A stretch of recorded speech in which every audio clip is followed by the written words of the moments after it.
Hello everyone, welcome to my YouTube channel. तो कैसे हैं आप लोग। मैं राहुल कुमार और आप देख रहे हैं हमारा यूट्यूब चैनल वाली नुबन जानकारी।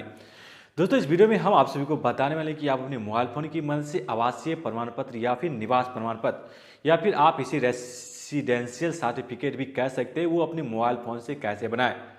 दोस्तों, अब आपको आवास प्रमाण पत्र या फिर निवास प्रमाण पत्र या फिर रेसिडेंशियल सर्टिफिकेट बनवाने के लिए किसी भी नज़दीकी साइबर कैफे पे जाने की जरूरी नहीं है। यानी कि अब आप घर बैठे अपने मोबाइल फ़ोन की मदद से निवास प्रमाण पत्र, आवास प्रमाण पत्र या फिर रेसिडेंशियल सर्टिफिकेट आप बना पाएंगे। तो दोस्तों, यदि आप सीखना चाहते हैं या फिर जानना चाहते हैं कि निवास प्रमाण पत्र को अपने मोबाइल फोन से कैसे बनाएं, तो इस वीडियो को विदाउट स्किप शुरू से लेकर अंत तक जरूर देखिएगा। तो दोस्तों, चलिए चलते हैं अपने मोबाइल स्क्रीन पर। हम आपको स्टेप बाय स्टेप सिखाते हैं कि आपको अपने मोबाइल फोन की मदद से रेसिडेंशियल सर्टिफिकेट कैसे बनाना है।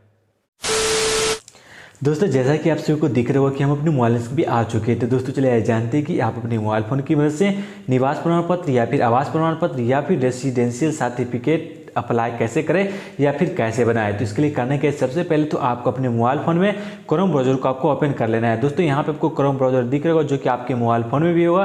तो सबसे पहले आपको क्रोम ब्राउज़र को आपको ओपन कर लेना है। दोस्तों, जैसे ही आप क्रोम ब्राउज़र को ओपन कीजिएगा तो यहाँ पे आपको इस तरह का इंटरफेस देखने को मिलेगा। साथ ही सेंटर पे एक सर्च बॉक्स देखने को मिल रहा होगा, इस पर आपको क्लिक करना है। क्लिक करने के बाद यहाँ पे आपको टाइप करना है RTPS और लिख के सर्च कर देना है। दोस्तों, जैसे आप RTPS लिख के सर्च कीजिएगा तो सबसे ऊपर में यहाँ पे आपको RTPS लिखा दिख रहा होगा और उसके जस्ट नीचे RTPS के नीचे यहाँ पे आपको एक URL देखने को मिल रहा होगा, यानी कि https serviceonline.bihar.government.in का यहाँ पे आपको URL देखने को मिल रहा होगा। दोस्तों, इस वेबसाइट का लिंक आपको नीचे डिस्क्रिप्शन बॉक्स में भी मिल जाएगा, वहाँ से जाकर आप डायरेक्ट इस वेबसाइट पर आ सकते हैं। तो फिलहाल यहाँ पे आपको इस RTPS वाले वेबसाइट पर यहाँ पे आपको क्लिक कर देना है। दोस्तों, जैसे आप इस वेबसाइट के अंदर इंटर कीजिएगा तो यहाँ पे आपको इस तरह का इंटरफेस देखने को मिलेगा। अब यहाँ पे आपको नीचे की ओर स्क्रॉल करना है, नीचे आना है और नीचे आने के बाद अब यहाँ पे आपको एक ऑप्शन देखने को मिल रहा होगा, लोक सेवाओं का अधिकार की सेवाएं, और उसके जस्ट नीचे एक ऑप्शन सामान्य प्रशासन विभाग का दिख रहा होगा, इस पर आपको क्लिक करना है। क्लिक जैसे कीजिएगा तब यहाँ पे आपको काफ़ी सारे ऑप्शन देखने को मिलेगा। साथ ही सबसे ऊपर में एक ऑप्शन है, यहाँ पे आपको आवासीय प्रमाण पत्र का निर्गमन लिखा दिख रहा होगा, इस पर आपको क्लिक करना है। दोस्तों, जैसे आप आवासीय प्रमाण पत्र का निर्गमन पे क्लिक कीजिएगा तो यहाँ पे आपको 3 ऑप्शन देखने को मिलेगा। पहला अंचल स्तर पर, दूसरा अनुमंडल स्तर पर और तीसरा जिला स्तर पर। तो यहाँ पे आपको करना है हमेशा आपको अंचल स्तर पे ही क्लिक करना है, जब तक कि आपको बोला नहीं जा रहा है कि आपको अनुमंडल स्तर पर बनाना है या फिर जिला स्तर पर बनाना है। यदि आपको सिर्फ आवासीय प्रमाण पत्र या फिर निवास प्रमाण पत्र बनाने के लिए बोला जा रहा है या फिर कहीं आपसे मांगा जा रहा है तो आपको हमेशा अंचल स्तर पर ही क्लिक करना है। तो चलिए यहाँ पे हम अंचल स्तर पर क्लिक कर देते हैं। दोस्तों, जैसे ही आप अंचल स्तर पे क्लिक कीजिएगा तो अब यहाँ पे आपको इस तरह का इंटरफेस देखने को मिलेगा। अब यहाँ पे आपके सामने एक फॉर्म खुलेगा जो कि यहाँ पे आपको फॉर्म देखने को मिल जाएगा। अब इस फॉर्म को यहाँ पे आपको जल्दीबाजी में यहाँ पे आपको इसको फिलअप करना पड़ेगा। तो सबसे पहले आप चलिए हम ऊपर से बारी बारी से यहाँ पे हम फिलअप करते हैं। हम आपको बताते हैं क्या क्या भरना है, आपको सही सही आपको भरना पड़ेगा, नहीं तो आपको रिजेक्ट कर देगा। तो सबसे पहले आपको ऊपर में आपको देखने को मिल रहा होगा जेंडर। तो यहाँ पे यदि आप पुरुष हैं तो पुरुष पे क्लिक कीजिएगा, यदि आप स्त्री हैं तो स्त्री पे क्लिक कीजिएगा। उसके नीचे यहाँ पे आपको दिख रहा होगा अभिवादन लिखा हुआ। दोस्तों, सबसे पहले मैं आपको बता दूं, जहाँ पे आपको स्टार दिख रहा होगा रेड कलर से लिखा हुआ, उसको भरना आपको अनिवार्य है। जिस पे स्टार नहीं है उसको आप छोड़ भी सकते हैं। यहाँ पे आपको एक छोटा कलर के यहाँ पे आपको दिख रहा होगा रेड कलर से स्टार लिखा हुआ। तो सबसे पहले यहाँ पे आपको अभिवादन के बगल में भी स्टार दिख रहा होगा, तो इसको भी भरना है। तो यहाँ पे इस पर आपको क्लिक करके यदि आप अपने नाम के पीछे श्री लगाना चाहते हैं तो इस पर क्लिक करके श्री पे क्लिक कर सकते हैं। यदि इसको छोड़ना चाहते हैं तो इसको छोड़ सकते हैं। उसके नीचे यहाँ पे आपको दिख रहा होगा नाम ऑफ एप्लीसिएंट, यहाँ पे आपको अपना नाम इंटर इंग्लिश में करना है। और उसके जस्ट नीचे यहाँ पे आपको दिख रहा होगा लिखा हुआ आवेदक आवेदिका का नाम, और यहाँ पे आपको अपना नाम हिंदी में लिखना है। उसके जस्ट नीचे यहाँ पे आपको लिखा दिख रहा होगा नाम ऑफ फादर, तो यहाँ पे आपको अपने पिता का नाम इंग्लिश में लिखना है और यहाँ पे उसके जस्ट नीचे पिता का नाम हिंदी में लिखना है। उसके नीचे यहाँ पे आपको लिखा दिख रहा होगा नाम ऑफ मदर, तो यहाँ पे आपको माता का नाम मतलब इंग्लिश में लिखना है और उसके जस्ट नीचे माता का नाम हिंदी में लिखना है। उसके बाद यहाँ पे आपको लिखा दिख रहा होगा नाम ऑफ हस्बैंड, यानी कि यदि आप किसी स्त्री का आवास प्रमाण पत्र या फिर निवास प्रमाण पत्र बना रहे हैं और उसका शादी हो चुका है तो उसके हस्बैंड का नाम यहाँ पे आपको इंग्लिश में लिख देना है और उसके हस्बैंड का नाम यहाँ पे हिंदी में लिखना है। उसके जस्ट नीचे यहाँ पे आपको दिख रहा है वो लिखा हुआ आवेदक का मोबाइल संख्या, तो यहाँ पे आपको अपना मोबाइल नंबर इंटर कर देना है या फिर जिसका भी आप आवास या फिर निवास प्रमाण पत्र बना रहे हैं उसका मोबाइल नंबर यहाँ पे आपको इंटर कर देना है। उसके जस्ट नीचे यहाँ पे आपको दिख रहा है वो लिखा हुआ आवेदक का ईमेल आईडी, तो यहाँ पे आपको अपना ईमेल आईडी इंटर करना है। यदि आपके पास ईमेल आईडी नहीं है तो इसको आप छोड़ भी सकते हैं। तो साथ ही यहाँ पे आपको नीचे यहाँ पे लिखा दिख रहा होगा, अब यहाँ पे आपको राज्य स्टेट, इस पर क्लिक करके यहाँ पे आपको अपना राज्य सेलेक्ट कर लेना है। उसके बाद नीचे आपको दिख रहा होगा जिला डिस्ट्रिक्ट, यहाँ पे आपको इस पर क्लिक करके आप जिस भी डिस्ट्रिक्ट से आते हैं उस डिस्ट्रिक्ट को यहाँ पे आपको सिलेक्ट कर लेना है। तो चलिए यहाँ पे हम अपना डिस्ट्रिक्ट सेलेक्ट कर लिए। यहाँ पे आपको दिख रहा होगा अनुमंडल लिखा हुआ, तो इस पर क्लिक करके यहाँ पे आपको अनुमंडल सेलेक्ट कर लेना है। उसके नीचे यहाँ पे आपको प्रखंड दिख रहा होगा, तो इस पर क्लिक करके आपको प्रखंड सेलेक्ट कर लेना है। अब उसके नीचे यहाँ पे आपको लिखा दिख रहा होगा स्थानीय निकाय का प्रकार। दोस्तों यदि आप गांव से आते हैं, जैसे कि कोई ग्रामीण क्षेत्र या फिर देहात से आते हैं, तो यहाँ पे आपको ग्राम पंचायत पे क्लिक करना है। यदि आप शहर से आते हैं, जैसे कि आप नगर निगम, नगर परिषद या फिर नगर पंचायत जिस भी एरिया के अंतर्गत आते हैं उसको यहाँ पे आपको सिलेक्ट कर लेना है। जैसे कि हम नगर परिषद के अंतर्गत आते हैं तो हम नगर परिषद पे क्लिक कर देते हैं। उसके नीचे यहाँ पे आपको वार्ड संख्या लिखा दिख रहा होगा, तो यहाँ पे आपको अपना वार्ड नंबर इंटर कर देना है। आपका जो भी वार्ड नंबर है तो यहाँ पे आपको इंटर कर देना है। उसके नीचे यहाँ पे आपको दिख रहा होगा नगर परिषद लिखा हुआ, तो इस पर क्लिक करके यदि आप नगर परिषद, नगर पंचायत या फिर नगर निगम, किस नगर परिषद या फिर किस नगर पंचायत के अंतर्गत आते हैं, यहाँ पे आपको काफ़ी सारा देखने को मिल जाएगा ऑप्शन। इस पर आपको अपने हिसाब से, जैसे कि हम रोसड़ा नगर परिषद के अंतर्गत आते हैं तो इस पर क्लिक कर लिए। उसके नीचे यहाँ पे आपको दिख रहा होगा ग्राम मोहल्ला लिखा हुआ, तो यहाँ पे आपको अपना मोहल्ला का नाम इंटर कर देना है। आपका गांव का नाम जो भी है उसको यहाँ पे आपको इंटर कर देना है। उसके नीचे आपको दिख रहा होगा डाकघर लिखा हुआ, तो यहाँ पे आपको अपना डाकघर इंटर कर देना है। आपका डाकघर जहाँ भी पड़ता होगा इसको इंटर कर देना है। उसके जस्ट नीचे यहाँ पे आपको दिख रहा होगा थाना लिखा हुआ, तो इस पर आपको क्लिक करके थाना को सेलेक्ट कर लेना है।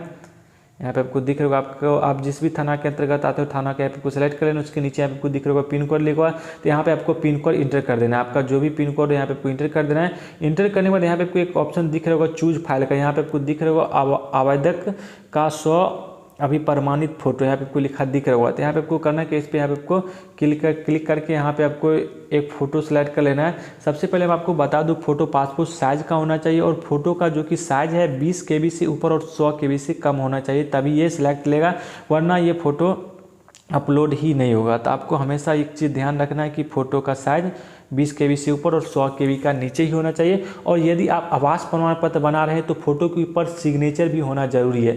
यदि आप आय या फिर जाति बना रहे हैं तो वहाँ पे आप सिग्नेचर नहीं भी होगा तो चलेगा, लेकिन जब आप आवास या फिर निवास प्रमाण पत्र बना रहे हैं तो फोटो के ऊपर सिग्नेचर भी होना चाहिए। यहाँ पे आपको दिख रहा होगा फोटो के ऊपर सिग्नेचर है।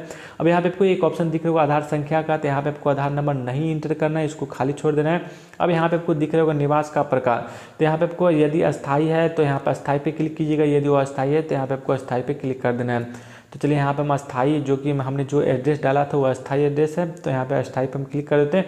उसके नीचे यहाँ पे आपको दिख रहा होगा लिखा हुआ आवेदक का उद्देश्य, यानी कि आवेदन का उद्देश्य, आपका कोई उद्देश्य है या फिर कोई पर्पस है आवासीय प्रमाण पत्र या फिर निवास प्रमाण पत्र बनाने का, तो यहाँ पे आप लिख सकते हैं। यदि उसको छोड़ना चाहते हैं तो उसको छोड़ भी सकते हैं। उसके बाद नीचे आना है, नीचे आने के बाद अब यहाँ पे आपको एक कैप्चा का ऑप्शन देखने को मिलेगा, जो कि यहाँ पे आपको ऊपर में कैप्चा दिख रहा होगा, उसको इस बॉक्स में फिलअप करना है। तो चलिए यहाँ पे इसमें भर देते हैं।